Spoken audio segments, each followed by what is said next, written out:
आओ कहानी सुने। कहानी का शीर्षक है राख की रस्सी।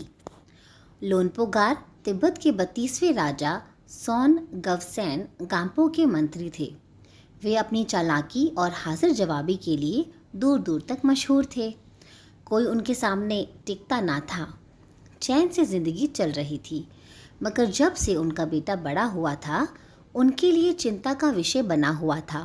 कारण यह था कि वह बहुत भोला था। होशियारी उसे छूकर भी नहीं गई थी। लोनपोगार ने सोचा, मेरा बेटा बहुत सीधा साधा है, मेरे बाद इसका काम कैसे चलेगा। एक दिन लोनपोगार ने अपने बेटे को 100 भेड़े देते हुए कहा, तुम इन्हें लेकर शहर जाओ, मगर इन्हें मारना या बेचना नहीं, इन्हें वापस लाना 100 जौ के बोरों के साथ, वरना मैं तुम्हें घर में घुसने नहीं दूंगा। इसके बाद उन्होंने बेटे को शहर की तरफ रवाना किया। लोनपोगार का बेटा शहर पहुंच गया, मगर इतने बोरे जौ खरीदने के लिए उसके पास रुपए ही कहाँ थे। वह इस समस्या पर सोचने विचारने के लिए सड़क किनारे बैठ गया, मगर कोई हल उसकी समझ में ही नहीं आ रहा था। वह बहुत दुखी था। तभी एक लड़की उसके सामने आ खड़ी हुई। क्या बात है, तुम इतने दुखी क्यों हो? लोनपोगार के बेटे ने अपना हाल कह सुनाया। इसमें इतना दुखी होने की कोई बात नहीं, मैं इसका हल निकाल देती हूँ। इतना कहकर लड़की ने भेड़ों के बाल उतारे और उन्हें बाजार में बेच दिया। जो रुपये मिले उनसे 100 जौ के 100 बोरे खरीदकर उसे घर वापस भेज दिया। लोनपोगार के बेटे को लगा कि उसके पिता बहुत खुश होंगे, मगर उसकी आपबीती पर उन्होंने ध्यान नहीं दिया। वे उठकर कमरे से बाहर चले गए। दूसरे दिन उन्होंने अपने बेटे को बुलाकर कहा, पिछली बार भेड़ों के बाल उतारकर बेचना मुझे ज़रा भी पसंद नहीं आया। अब तुम दोबारा उन्हीं भेड़ों को लेकर जाओ, उनके साथ जौ के 100 बोरे लेकर ही लौटना। एक बार फिर निराश होकर लोनपोगार का बेटा शहर में उसी जगह जा बैठा।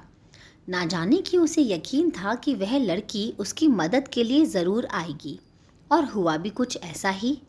वह लड़की आई, उसने अपनी मुश्किल कह सुनाई। अब तो बिना जौ के 100 बोरों के मेरे पिता मुझे घर में नहीं घुसने देंगे। लड़की सोचकर बोली, एक तरीका है।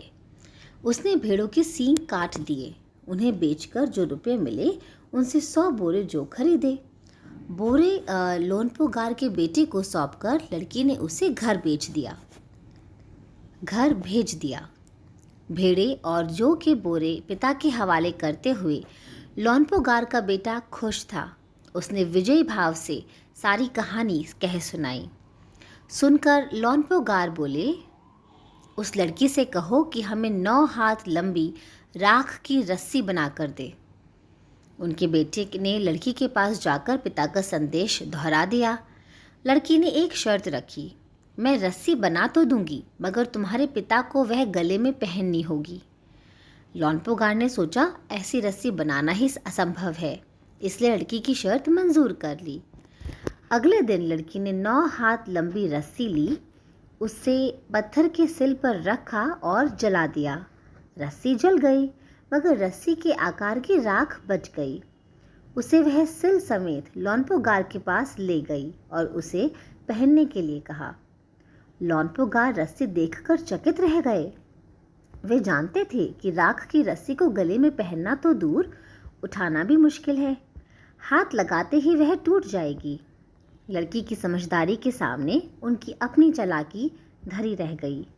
बिना वक्त गवाए लोनपोगार ने अपने बेटे की शादी का प्रस्ताव लड़की के सामने रख दिया।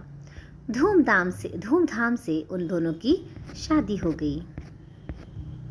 तो बच्चों, कैसी लगी कहानी?